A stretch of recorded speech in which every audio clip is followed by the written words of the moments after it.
SK하이닉스 2024년 3분기 누적 실적을 스루풋 회계로 분석한 내용을 소개하도록 하겠습니다. 매출은 116.7% 증가했고 영업이익은 366.7%가 크게 증가했습니다. 가공비 배부 재고자산 회전율은 2.5회전으로 좀 낮은 편이고 PBR은 1.6% 산출됩니다. 분석 결과뿐만 아니라 오늘의 뉴스를 보면은 HBM4가 미래 반도체의 승패를 걸 수 있는 그런 반도체 있는데 대만 TSMC의 종속 위기라고 표현을 해봤습니다.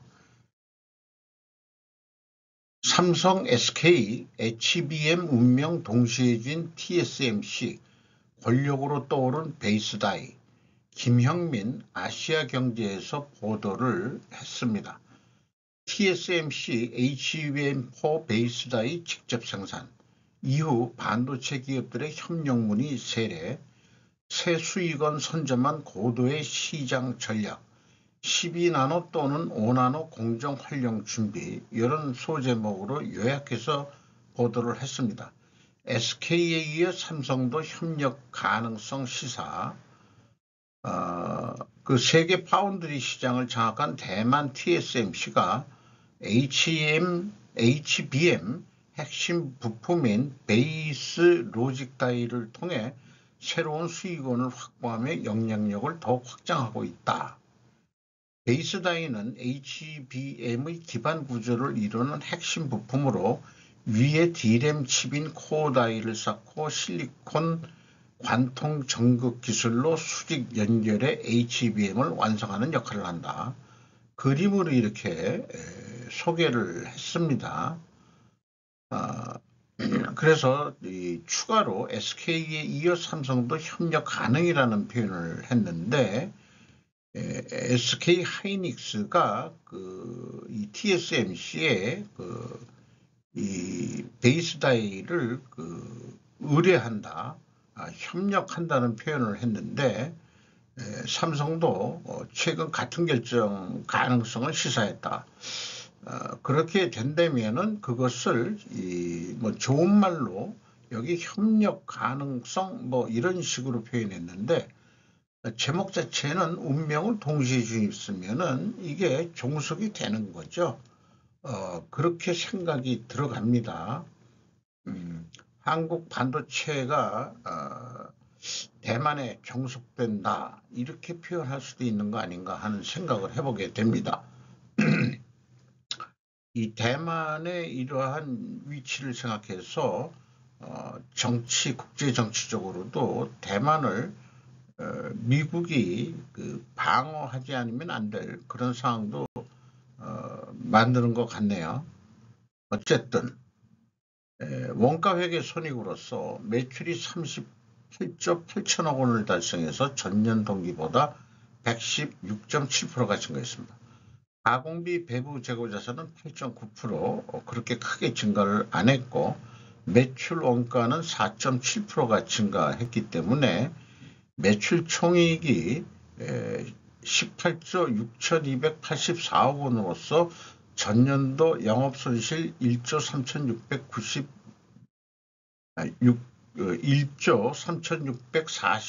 3,640억 원에서 무려 1,465.7%가 전환이익이 발생됐습니다. 판매관리비는 21.2%가 증가했고요. 그 결과 영업이익은 14조 원대가 발생이 돼서 전년 영업적자 5조 원대에서 375.6% 전환이익으로 발생이 됐습니다. 영업이익률은 64.8%로 급격히 뛰었습니다. 원가 생산성도 0.79나 아주 급격히 상승했습니다. 스루풋 회계로 분석한 결과는 매출에 비례하는 매출 재료비는 8조 2,600억 원대로서 0.5%밖에 증가 안 했습니다. 이 매출 재료비 증가율과 매출 증가액의 갭이 마이너스 116.3%이기 때문에 여기서 이것은 원재료 가격 하락이라기보다는 판매 가격 상승으로 추론하는 것이 더 타당성이 있을 것 같습니다. 스루풋 금액상으로 215.5%가 증가했고 스루풋 율로는 24.6%가 상승했습니다.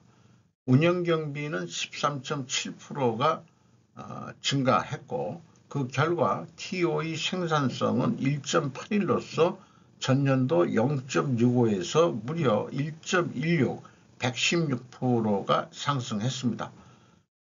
그 결과 스루풋 영업이익은 13조 7천억 원대로서 366.7%가 전환이익이 됐는데 원가회계 영업이익보다는 3,904억 원이 적은 수치입니다. 이것은 가공비 배부 재고자산이 증가했기 때문입니다.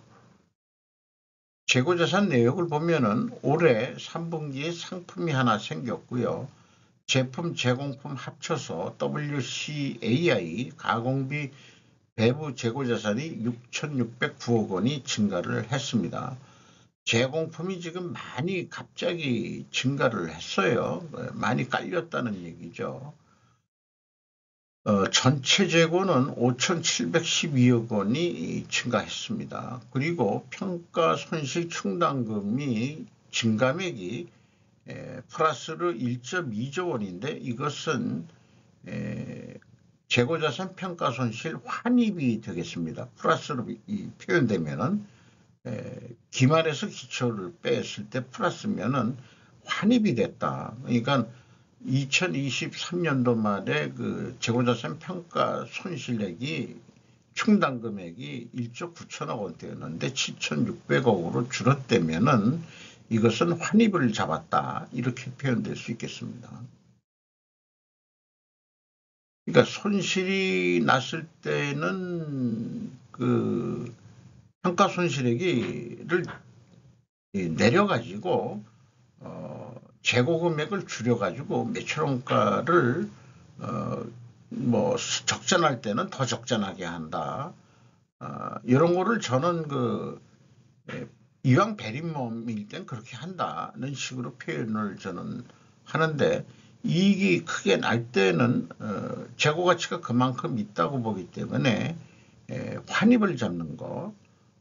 그러면은 이 환입을 잡으면 재고 금액이 늘어나니까 매출 원가가 줄어들거든요.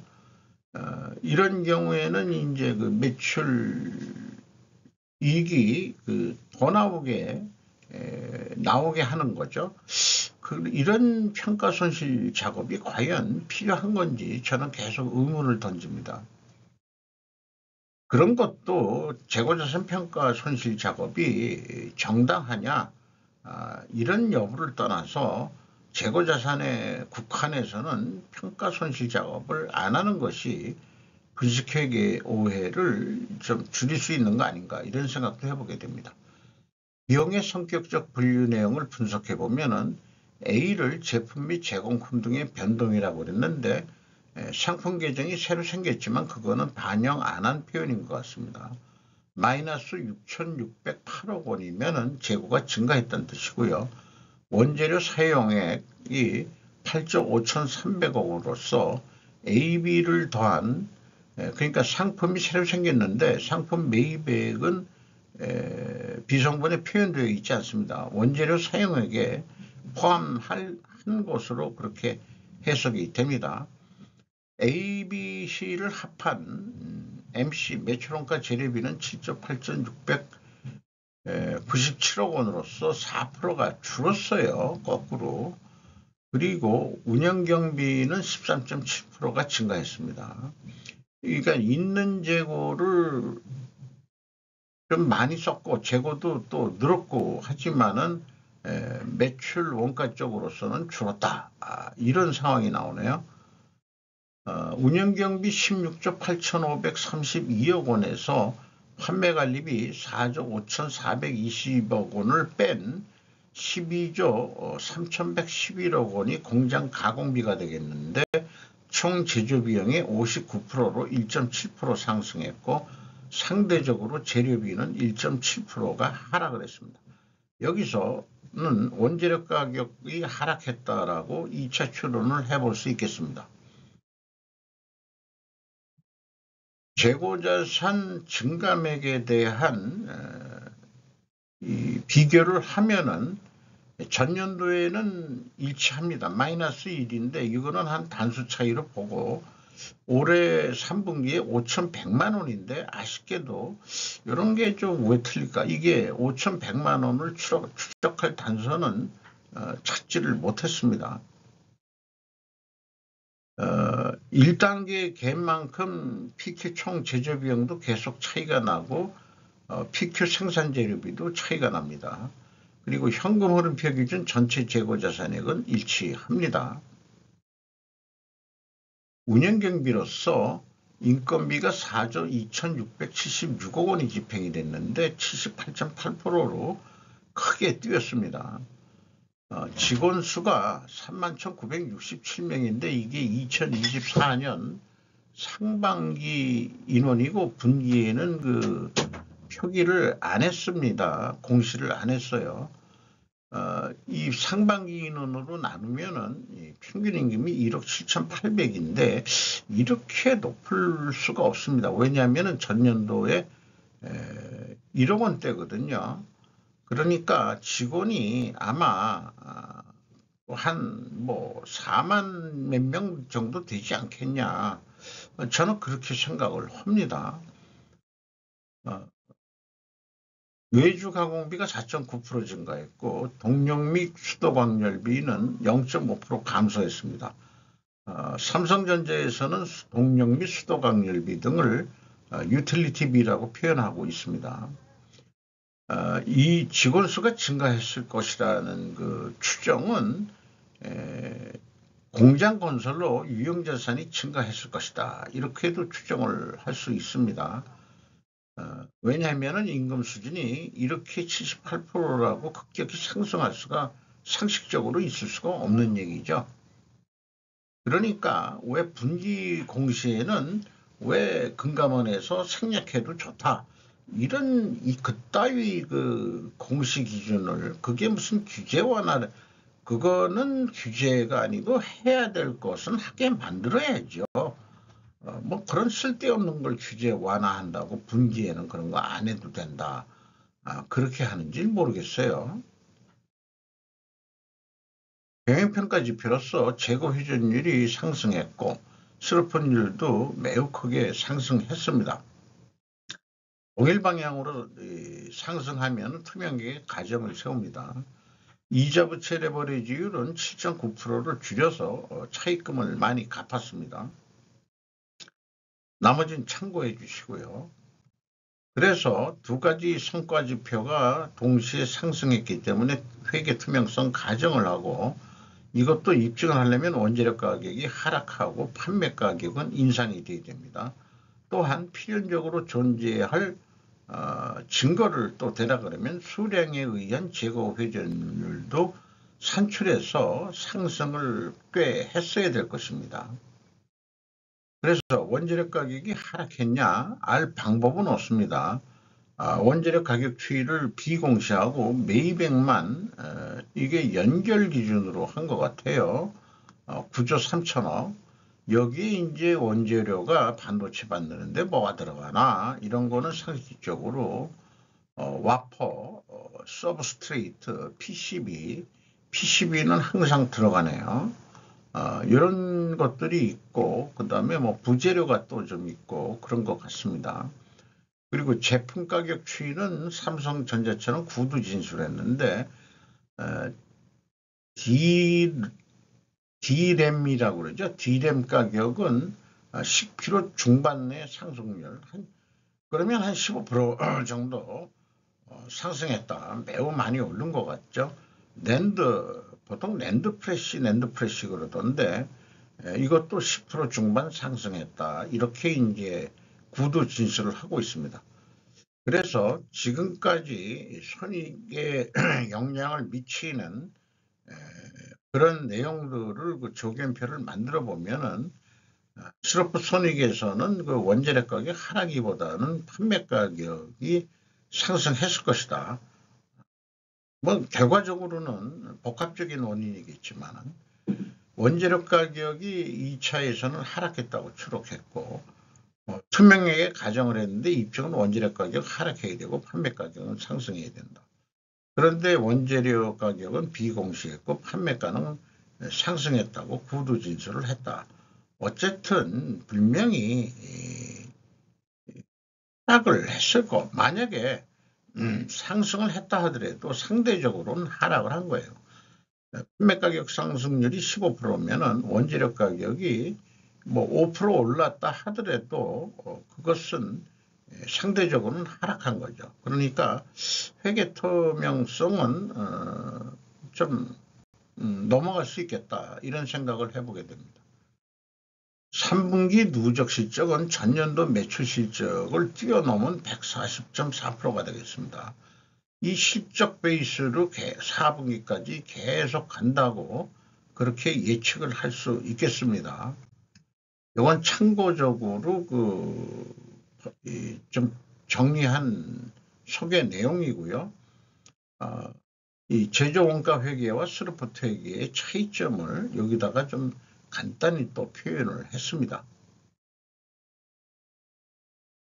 그래서 그 스루프 패러다임으로 예측을 하면은 3분기까지를 100으로 봤을 때 연말은 1 더하기 25% 산식에 의해서 운영경비하고 예상 매출 영업이 요거 두 개 합친 것을 스루프율로 나누면은 예상 매출액이 나오게 되겠습니다.